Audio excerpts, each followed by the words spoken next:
Oh, good. Well, this is actually my final message as the pastor of See Through the Book. That's a bit hard to say those words. Iya, jadi ini khotbah terakhir Pastor Rachel hari ini. Did some calculating, got the calculator out, and figured out this is around my 210th message to you all. So I apologize that you've had to listen to me for all those many hours. Hopefully some of it has been a little helpful. Jadi hari ini adalah khotbah ke-210-nya Pastor Rachel.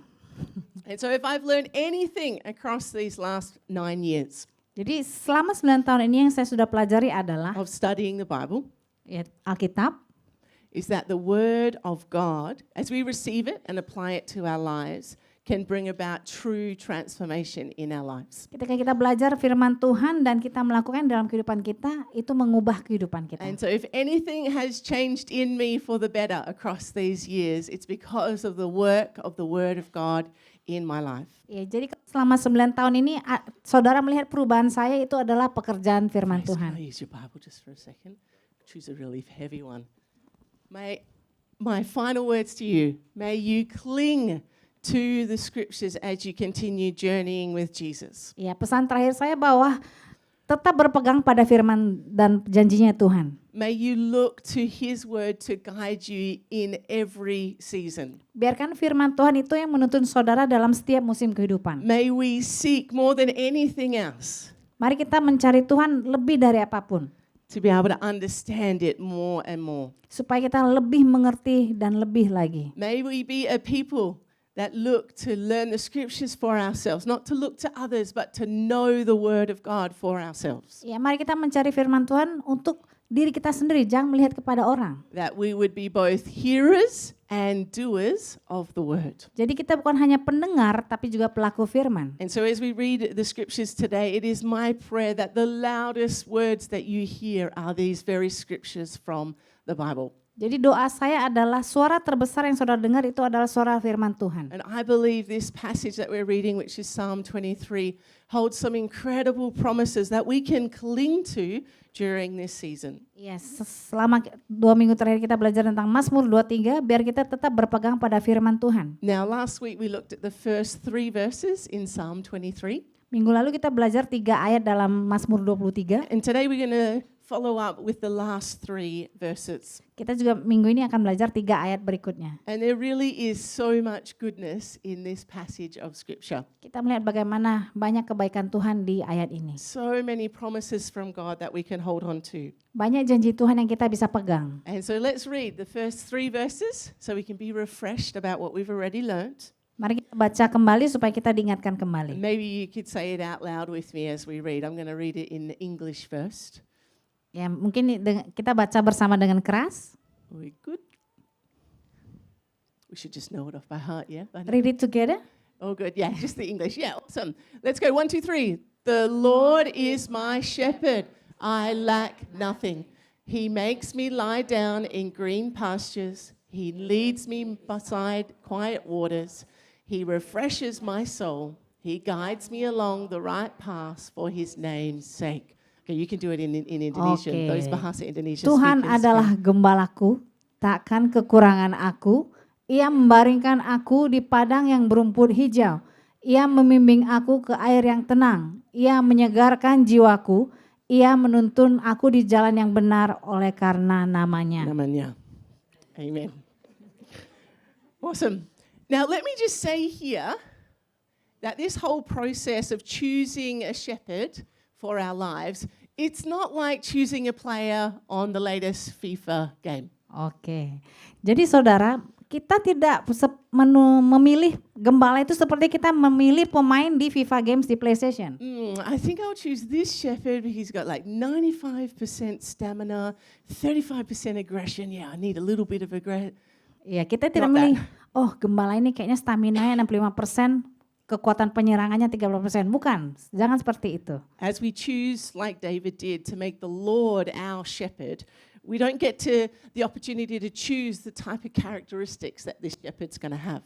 Iya, sama seperti Daud memilih Tuhan sebagai gembalanya, kita mempercayakan Tuhan sepenuhnya. Those qualities are already predetermined and preset.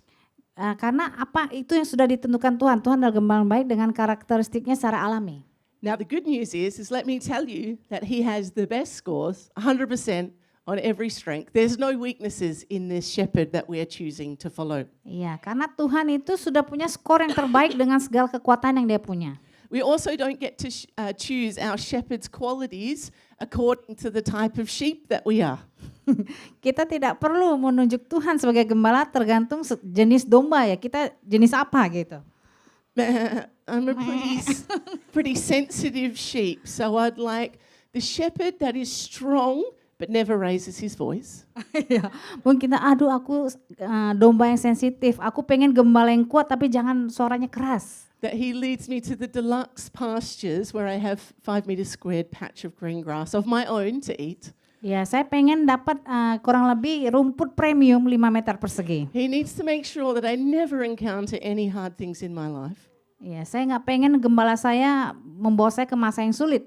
And make sure that I never walk more than a maximum of 400 meters per day. Dan saya tidak pengen berjalan lebih dari 500 meter persegi. That he ensures that I get 10 hours of sleep every night. Yang pastikan saya tidur 10 jam. And also has good hygiene. Dan pastikan gembala saya bersih. That's not how it works. I'm sorry, in case you were hoping. It's not how it works. Iya, bukan kayak gitu ya. Bukan terserah kita, tapi terserah Tuhan. We as humble sheep, we commit to following the Lord our shepherd. Iya, kita sebagai domba, kita harus rendah hati untuk mengikuti gembala kita. That's our part to play. That's our responsibility. Itu bagian kita. Then it's the Lord who leads us according to his character, his skill, his nature as the good shepherd. Karena Tuhanlah gembala yang memimpin kita sesuai karakternya, sesuai sifatnya, dan sesuai dengan kemampuannya. And so we see as we connect with our shepherd that all that he does, it flows from who he is. Ya, apapun yang dia lakukan tuh mengalir dari sifat alaminya Tuhan. It's because of Jesus' nature that he makes us lie down in green pastures. Ya, karena sifatnya Tuhan lah, makanya Tuhan membaringkan kita di padang rumput yang hijau. It's because of his skill that he leads us beside still waters. Karena kemampuannya di Tuhan, makanya dia memimpin kita ke air yang tenang. It's because of his character that he refreshes our soul. Karena karakternya Tuhan, makanya dia menyegarkan jiwa kita. And he leads us along those right paths for his sake. Dan dia menuntun kita ke jalan yang benar karena namanya. You know, our good shepherd knows what we need. He knows us better than even we know ourselves. Gembala yang baik tahu apa yang kita perlu dan dia tahu kita lebih dari diri kita sendiri. Sometimes when we think that we need to eat, he says, no, you just need to drink some water. Ya, kadang kita pikir aku butuh makan nih. Enggak, sebenarnya kita hanya butuh minum. It's like that in life. I go to the fridge multiple times a day thinking that I need to eat some food, but really what do I need? I just need to drink some water. Iya, sama seperti kita tiap hari buka kulkas, sebenarnya kita hanya butuh minum. But the shepherd knows. Gembala tahu. Sometimes we think it's time to move on to the next pasture. Kadang kita berpikir, aku mau ke rumput yang baru sekarang. And he says, no, come and rest in this pasture. Come and find rest here. Tapi This is Tuhan- what you need. Tapi Tuhan bilang, tetap di rumput ini yang kau butuhkan. And you know, sometimes God, our good shepherd, takes us by surprise and takes us to places and leads us to places that don't seem to make sense in the natural. Iya, kadang gembala itu membawa kita ke tempat yang tidak kita duga, seperti ada kejutan. For example, we might find ourselves saying to God, Contohnya kita berkata kepada Tuhan, God, remember how I asked you to provide for my needs? Tuhan, kau ingat ketika aku minta engkau menyediakan kebutuhanku, But now I'm in this position where I don't have enough finances to pay all my bills. ya tapi sekarang aku nggak punya uang untuk bayar tagihanku. So like when I prayed that, that's not what I had in mind. Tuhan ingat nggak kalau itu apa yang di pikiranku? So like I thought if I ask you to provide, then you would like make my finances better. That was what I thought we were agreeing to. Ya mungkin Tuhan sebenarnya setuju kalau dulu aku minta aku berkecukupan secara keuangan. This doesn't quite make sense. Tidak masuk akal.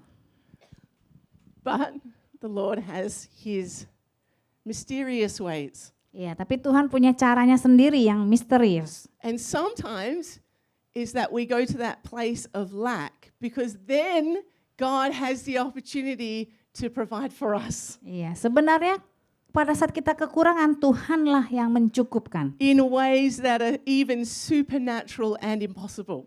Bahkan melalui cara yang supernatural dan cara yang mustahil bagi pikiran kita. If we can just provide for our own needs on our own, Kalau kita bisa mencukupi kebutuhan kita sendiri dengan kekuatan kita, then actually there's no need for God to get involved, is there? pasti kita nggak butuh lagi Tuhan. The ways of God are mysterious. Jalannya Tuhan kita tidak tahu. Now, I'm not saying that God is bringing poverty. Please don't read into it that way, okay? But there's times that God leads us to a place. We were thinking that prayer would be answered one way, but He goes a different way to answer the prayer that we're praying. Iya, kadang Tuhan menjawab doa kita tidak seperti pemikiran kita, tapi melalui cara Dia sendiri. It's like when we ask God for more faith. God, give me more faith. Don't pray that prayer. Just careful, very carefully pray that prayer, very carefully. Kalau kita berdoa, Tuhan tambahkanlah imanku. Because what happens then is that He places you in a situation that is impossible and you need faith to get through it. Iya, ketika engkau berdoa demikian, Tuhan akan memposisikan dirimu ke masa yang sangat tidak mungkin supaya kamu bertambah imannya. Or we go, Lord, give me more patience, more self-control. Tuhan berikanlah aku kesabaran dan pengendalian diri. Another very dangerous prayer. Because it's not like He's got like this big bucket of patience and He's like, oh, cool, Eva, did you want some more patience? Cool. Let me pour that out. He's like, no, I've got a different way in mind. Iya, ada cara Tuhan untuk menjawab doa kita kalau kita butuh kesabaran. And when we ask for patience, then the Lord brings us opportunities to show more patience. Iya, Tuhan akan kasih kesempatan supaya kita lebih sabar. And it's like we can go to God and be like, Lord, I just wanted the patience, just the patience, but it's not the opportunities to be patient. Iya. Tuhan, aku hanya pengen sabar, bukan kesempatan untuk bersabar. And all the parents said, Amen. Every day our patience is Semua orang tested. tua berkata amin, karena kita orang tua butuh sabar tiap hari ya. So as we submit to the Lord as our shepherd, Saat kita menundukkan diri kepada gembala kita, as we submit to Him to guide us, saat kita menundukkan diri supaya Tuhan menuntun kita, to lead us, membimbing kita, we have to submit to His way of doing things. kita harus ikuti caranya Tuhan. We are but sheep. Kita adalah domba, He is the shepherd. Dia gembala. And He has certain ways of leading us, Dia punya cara tertentu untuk memimpin kita, of training us. melatih kita. And we have to trust that He ultimately sees far more than we can see. Kita harus percaya Tuhan tuh melihat lebih jauh daripada kita. He sees the big picture, which is eternity wide. And Iya. so we got to trust that actually He knows what He's doing. Iya, karena Tuhan punya gambaran yang lebih besar, yaitu kepada kekekalan. Now this can feel scary, Ini mungkin menakutkan. especially for the ones of us in the room that like to be in control. Yes, khususnya untuk orang yang suka mengendalikan segala sesuatu, That's me. seperti saya. I'm confessing. And so we can have this sense of fear rising in us, Kadang ketakutan tuh muncul di dalam kita, this questioning at different points. mempertanyakan banyak hal. Shepherd, do you really care about me? Gembala, apakah kau benar peduli sama aku? Do you really love me? Apakah kau benar mengasihi Do aku? you really know what you're doing? Kau tahu nggak sih apa yang kau lakukan? It's so funny that we as the sheep would ask that question. I'm laughing at myself because I often ask that question of the Lord. All good. So there's sometimes, there's things that can happen in our life that leave us wanting to ask all of these questions. Iya, kadang banyak kita mempertanyakan pertanyaan kehidupan kepada Tuhan. But as you get to know Jesus personally, Saat kita mengenal Yesus secara pribadi, as we study the scriptures, as we spend time in prayer, saat kita mempelajari firman dan berdoa, as we commit to doing everyday life with Jesus, saat kita berkomitmen untuk melakukan hidup kita bersama Yesus, we will question His goodness and abilities less and less. kita akan berkurang untuk mempertanyakan hal-hal tertentu kepada Tuhan. And we will trust Him more and more and more. Tapi kita semakin bertambah untuk mempercayai Tuhan. You know, I love this. We are not left to guess about the nature and character of our shepherd. Iya, kita tidak dikasih untuk mempertanyakan karakternya Tuhan. He's not some international man of mystery. Iya, Tuhan itu bukan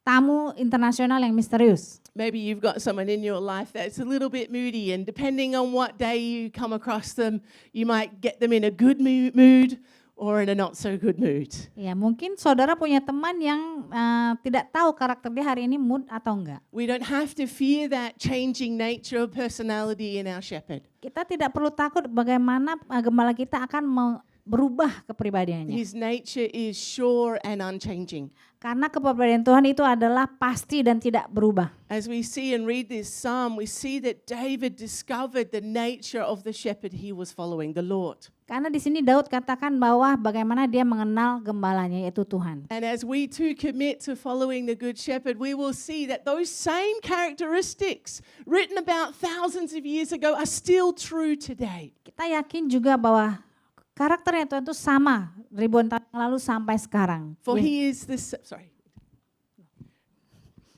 same today and yesterday and will be forever. Yesus tetap sama kemarin, hari ini, dan selamanya. So this is good news because it means we can depend on him. Artinya kita bisa bergantung sepenuhnya sama We Tuhan. can put our whole faith and trust in him. Kita bisa menaruh iman dan percaya kita sepenuhnya pada Tuhan. And when we find ourselves in those moments, and we all have them, when we're questioning the characteristics and qualities of the shepherd, let us go to the scriptures and be reminded again of what he really is like. Kalau terlalu banyak keraguan di dalam hati dan pikiran kita, mari kita kembali kepada firman Tuhan. As we simply as sheep yield our lives into the hand of the shepherd. Kita sebagai domba mempercayakan hidup kita kepada gembala kita. As we surrender to his leadership and guidance. Saat kita berserah kepada pimpinan dan tuntunannya. Then these same qualities that David experienced to be true in his life become true in our lives. Supaya apa yang dialami Daud juga kita rasakan sendiri dalam kehidupan kita. And in time we will discover that our shepherd is far better than what we could ever have deserved. Iya, sebenarnya gembala itu adalah jauh lebih baik daripada yang kita layak dapatkan. Now these 3 verses that we just read, they give us a taste of the good life in God. Jadi 3 ayat pertama ini kita bisa merasakan kebaikan Tuhan. The green pastures that are found in Christ. Rumput hijau di dalam Kristus. The still waters. Air yang tenang. The refreshing. Penyegaran. The right pathways. Jalan yang benar. But what happens when the season changes? Apa yang terjadi kalau musim kehidupan itu berubah? What happens when the grass runs out? Bagaimana kalau rumput itu habis? What happens when the hot summer sun dries up those still waters? Bagaimana kalau cuaca yang panas itu mengeringkan air? What happens when we face a wilderness season in our lives? Bagaimana kita mengalami musim yang tidak tertentu di hidup kita? What can we expect from our good shepherd then? Apa yang kita bisa harapkan kepada gembala kita? The good news is he's not going to leave us. Berita baiknya lah Tuhan tidak pernah meninggalkan kita. This next 2 verses give us insight as to what he does. Ayat berikutnya menerangkan Verse 4, even though I walk through the darkest valley, or some translations say the valley of the shadow of death, I will fear no evil, for you are with me. Your rod and your staff, they comfort me. sekalipun aku berjalan dalam lembah kekelaman, aku tidak takut bahaya sebab engkau besertaku. Gadamu dan tongkatmu itulah yang menghibur aku. Now notice here that the language changes a little. Kita lihat sini ada beberapa bahasa yang berubah. It goes from he makes me, Dari ia membaringkan aku, he leads me, dia membimbing aku, he refreshes, dia menyegarkan he jiwaku, guides me, ia menuntun aku. to these words. Kepada kalimat berikut. Even though I walk. Walaupun aku berjalan, Now there are times in life that we as sheep can find ourselves wandering away from the shepherd. kadang dalam kehidupan kita sebagai domba kita berjalan ke sana sini sesuai keinginan kita. Sometimes it's because we've given into that lure to do our own thing or to trust in our own understanding about our lives. Kadang kita teriming-iming dengan pengertian kita sendiri. Other times we can feel this restlessness of like, but I have to be in the flock and I have to be listening to what the shepherd, but what if I want to go over there? What about that other group of sheep? Maybe I can go hang out with them. And there's this restlessness as we're trying to conform and to sit under the shepherd's guidance and protection. Kadang kita mungkin berada di komunitas domba ini, tapi kita terlalu sibuk dengan melihat kumpulan domba lain dan tergoda untuk ke sana sini. It's not easy being shaped and formed to be more like Jesus. Karena tidak mudah untuk kita dibentuk seperti Yesus. And so we can find that battle for our own fleshly desires going against what the Good Shepherd is asking us to do. Karena kita terlalu tergoda dengan keinginan daging kita. We can also find the temptations of the world calling out, luring us to come and give in to them. Kita terpanggil dengan tergoda dengan keinginan dunia.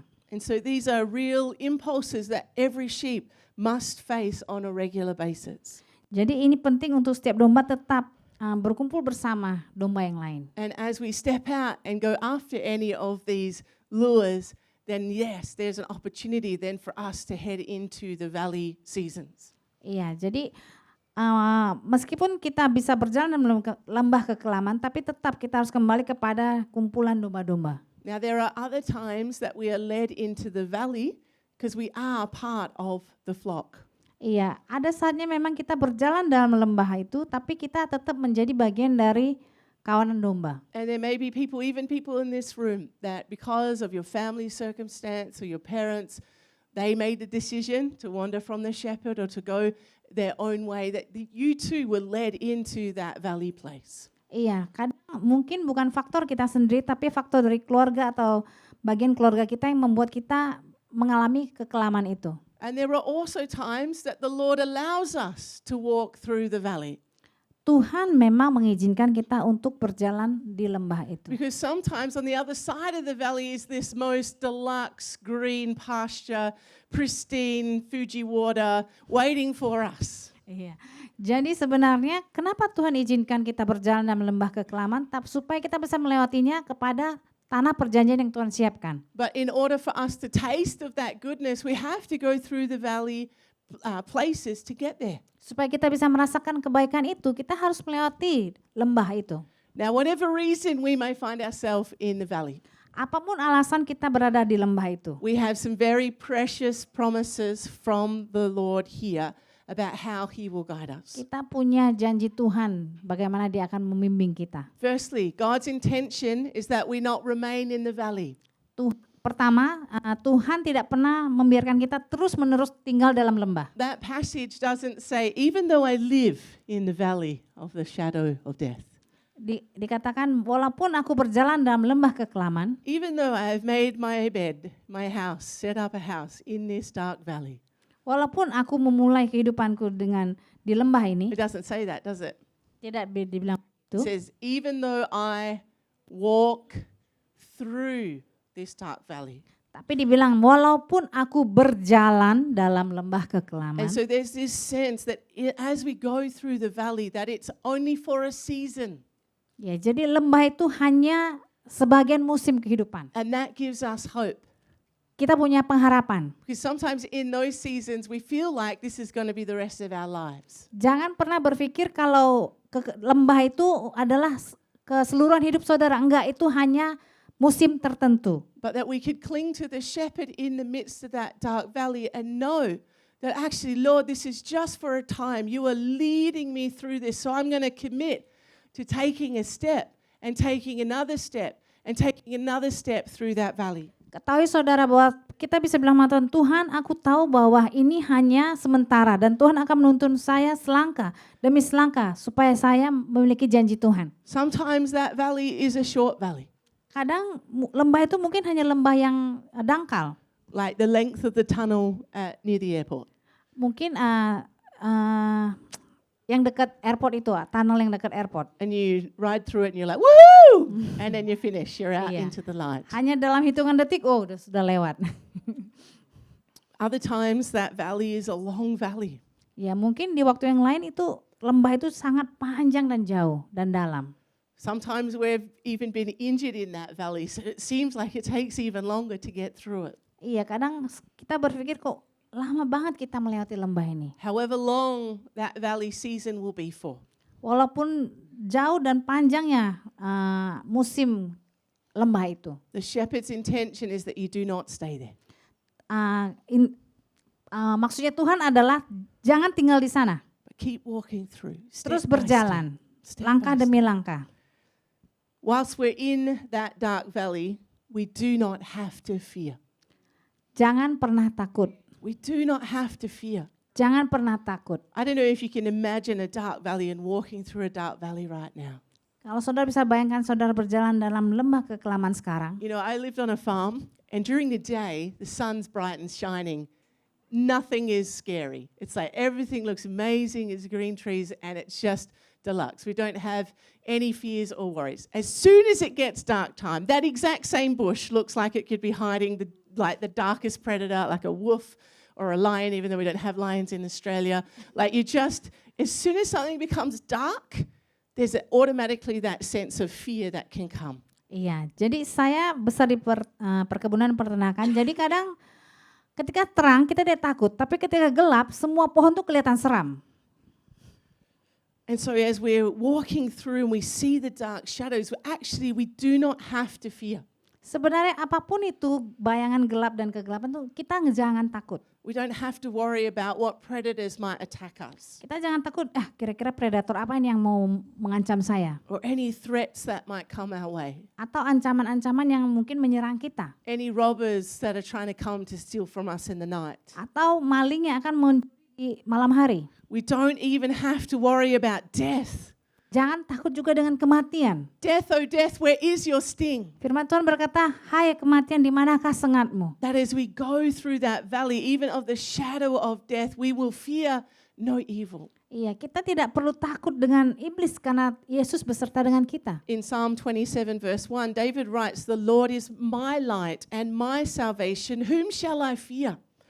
The Lord is the stronghold of my life. Of whom shall I be afraid?" Di Mazmur 27 ayat 1 Daud berkata, Tuhan adalah terangku dan keselamatanku. Kepada siapakah aku harus takut?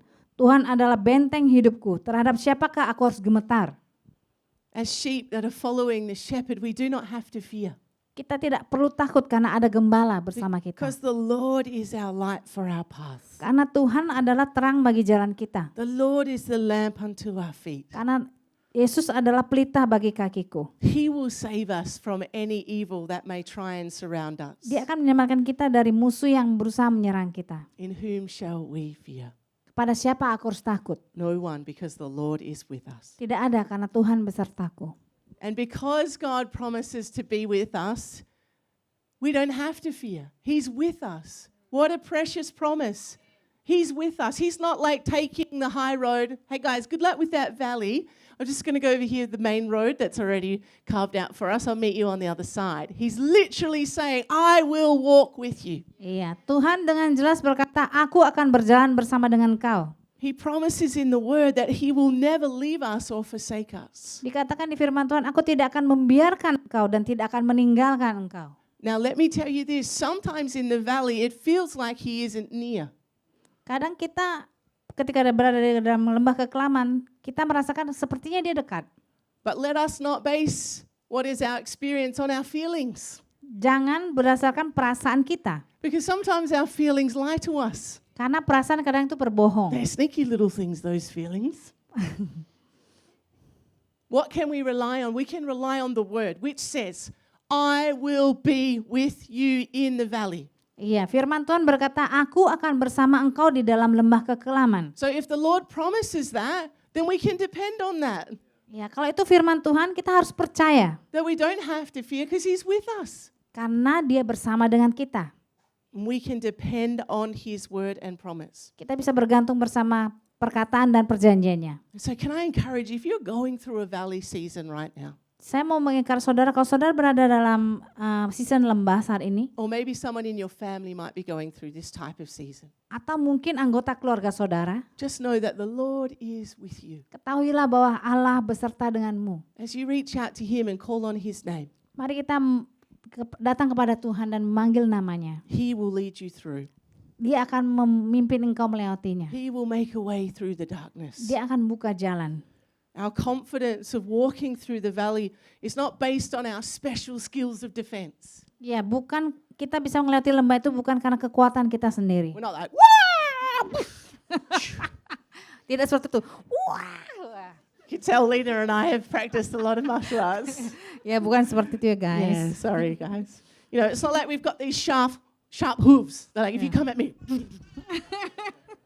Bukan seperti itu. we don't have any special defense. Sheep don't have a defense. Iya, domba itu nggak punya kekuatan. Their only defense is to cry out. Kekuatan mereka hanya meh. That was way better. Yours was way better, Lena. You've been practicing, haven't you? It's our only defense mechanism. Iya, jadi tidak ada proses pertahanan. But what a powerful defense mechanism. Iya, tapi mereka hanya bisa berteriak sama Tuhan. That's us. Ya, itulah kita. What can we do when we're going through the valley? Apa yang bisa kita lakukan kalau kita berada terpuruk, When we're under attack? diserang? Tuhan. Lord, I mean. God, help me. Tuhan, tolong aku. Help me. Tolong. And as we cry out, it gives us access to the power and protection of the shepherd. Iya, saat kita berteriak sama Tuhan, Tuhan akan buka jalan. You know, our shepherd, he holds two things in his hands. Karena gembala yang baik itu memegang dua kekuatan. He has a rod Gada and a staff. dan tongkat. The rod here is a symbol of the Lord's strength and protection. Gada itu melambangkan kekuatan dan perlindungan. And so the rod is this sturdy wooden stick. Iya, jadi gadah itu seperti pentungan And it's dari used as a kayu weapon to fight off any attackers. untuk melawan semua penyerang.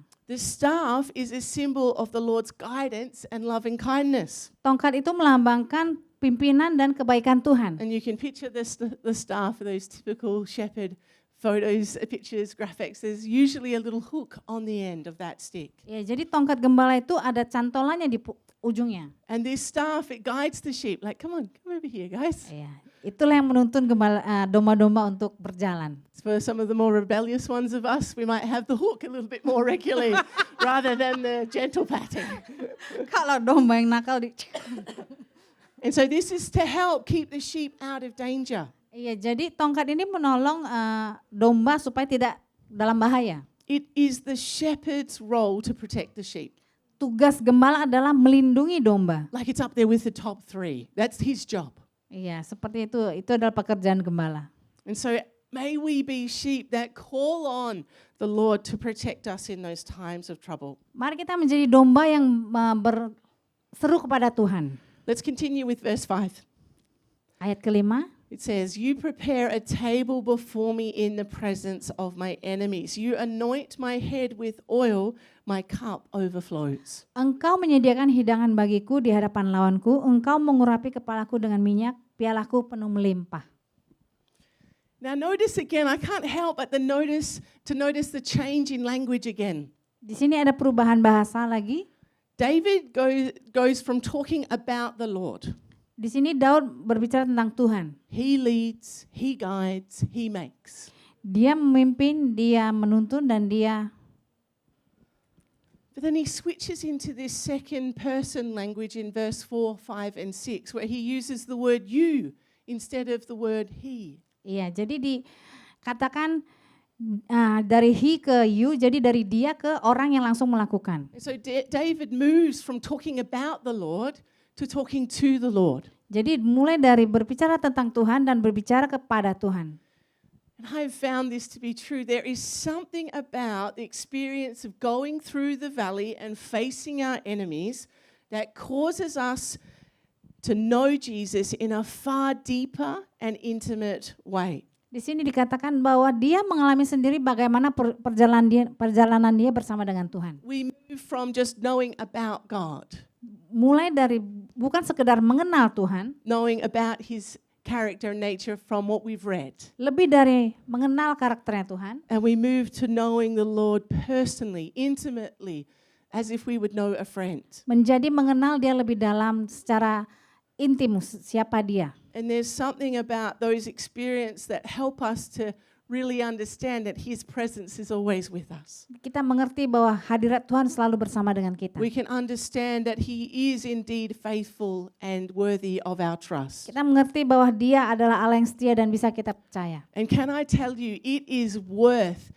going through every valley, facing every enemy for you to know the Lord in that intimate way. Saya mau bilang saudara bahwa sangat pantas kita berjalan dalam lembah kekelaman supaya kita semakin dekat dengan Tuhan. Do not despise the hardships. Jangan pernah menyepelekan masa sulit. Do not run away from the trials. Jangan berlari dari masa sulit. They are there for us to experience God in a way we would never experience Him if life was good Karena and easy. Tuhan mengizinkan itu terjadi supaya kita bisa menjadi orang yang lebih kuat dan bertumbuh dan mengandalkan Tuhan. And here in verse 5 it says, "You prepare a table before me in the presence of my enemies." Dikatakan engkau menyediakan hidangan bagiku di hadapan lawanku.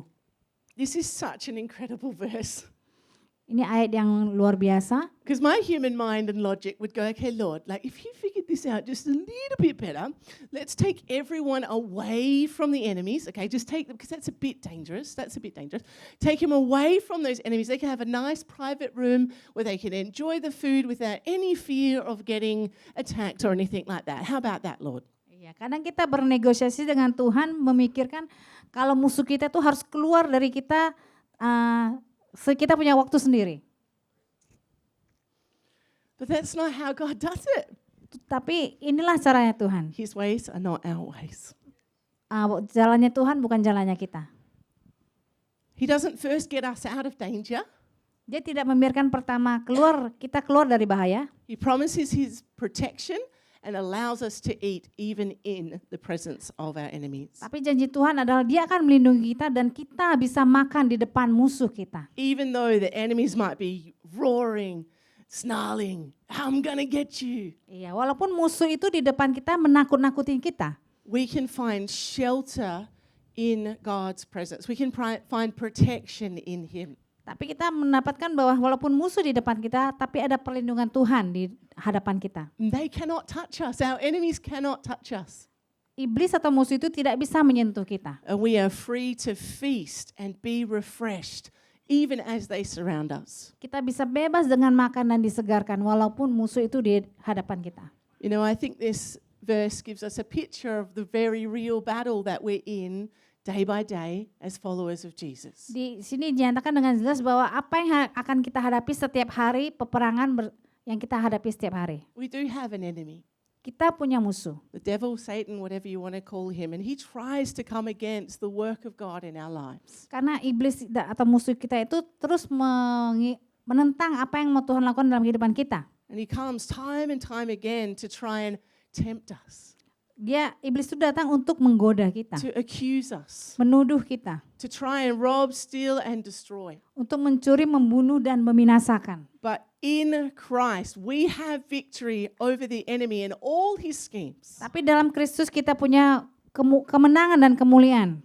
We can be confident that the Lord prepares a table for us even in the midst of our enemies. Kita punya kepercayaan bahwa Tuhan mempersiapkan meja untuk kita di hadapan musuh kita. It goes on to say, you anoint my head with oil, my cup overflows. Dikatakan engkau mengurapi kepalaku dengan minyak, pialaku penuh melimpah. Now, anointing a head with oil was an ancient custom of hospitality. Jadi mengurapi kepala dengan minyak zaman dahulu adalah suatu tradisi. It was a way for the host to be able to show a special blessing for their guests. Itu bagi host untuk menyatakan keramat tamahan.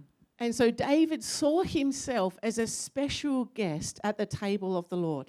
Jadi Daud waktu itu menunjukkan bahwa dia adalah tamu spesial di hadapan Tuhan. That David had been invited to dine now and forevermore at the Lord's table. Daud diundang untuk makan khusus di mejanya Tuhan sekarang sampai selamanya. And to receive that favorable anointing. Untuk menerima minyak urapan itu. We have that same invitation today. Kita juga sama punya undangan itu. The Lord invites us to His table. Tuhan mengundang setiap kita ke meja perjamuannya. Now this is connected to communion, the Ini Lord's table. berhubungan dengan perjamuan kudus. And what do we do at communion? We drink that juice representing the blood of Jesus. Kita melakukan perjamuan di mana darah Yesus dilambangkan dengan anggur. And we eat that bread representing His body that was given for us on the cross. Dan kita makan roti itu untuk melambangkan tubuhnya yang dicabik untuk kita. And as we receive that gift, that free gift of salvation that Jesus has given us, Dan saat kita menerima anugerah itu, we are invited to spend eternity with Him. kita juga diundang untuk hidup dalam kekekalan. Oil is also associated with joy. Minyak itu juga melambangkan sukacita. And so here it says that His cup overflows. Di sana kan dikatakan pialaku penuh melimpah. And so we see the host abundant generosity. Di mana dikatakan disitulah Tuhan memberikan kita kelimpahan. God is so abundantly generous with us, Tuhan sangat murah hati. always providing for us more than we need. Memberikan lebih dari yang kita butuhkan. And his cup, David's cup of joy was indeed overflowing. Di mana dikatakan piala Daud penuh melimpah. This is our portion too as followers of the shepherd. Ini adalah bagian kita saat kita mengikuti Yesus gembala yang baik. Let's finish with this final verse here and promise. Mari Verse 6. Surely your goodness and love will follow me all the days of my life, and I will dwell in the house of the Lord forever. Kebajikan dan kemurahan belaka akan mengikuti aku seumur hidupku, dan aku akan diam dalam rumah Tuhan sepanjang masa. Surely your goodness and love will follow me. Kebajikan dan kemurahan belaka akan mengikuti aku. Now notice here that we are not to pursue the shepherd's goodness. Di sini kita harus ingat bahwa kita tidak mengejar kebaikan seorang gembala. We're not chasing after his blessings, Kita tidak mengejar berkatnya Tuhan. but rather those blessings, his goodness and mercy, they can't help but follow us as we are following the shepherd. Saat kita mengikuti gembala, kebaikan dan kemurahan Tuhan itu terus mengikut kita. I can't help but visualize this. Ya, tapi kita terus bayangkan itulah dia mengikuti kita. Say, hey, how you going? Yeah, good, thanks, good, thanks. Wait, who are those guys? It's just goodness and mercy. They follow me everywhere I go. I tried to get away from them, but they just kept chasing me down. Iya, perumpamanya kadang kita pikir itu siapa sih yang ngikutin kita, yaitu kebaikan, kebajikan dan kemurahan Tuhan yang terus ada bersama kita. And how special that our holy, perfect, completely righteous Lord would allow us, imperfect, sinful, flawed, oftentimes stinky sheep, to dwell in his house. Kita bayangkan Tuhan kita yang sempurna, yang tak bercacat, mengizinkan kita, orang yang penuh dosa, bercacat dan juga bahkan bau dan kotor untuk hidup dalam kekekalannya. To dwell in his presence forever. Untuk tinggal dalam hadiratnya selamanya. To be accepted into his family. Dan diterima menjadi anggota keluarganya. As adopted sons and daughters. Diadopsi menjadi putra dan putrinya. How truly precious and special that is. Karena sangat spesial Tuhan itu.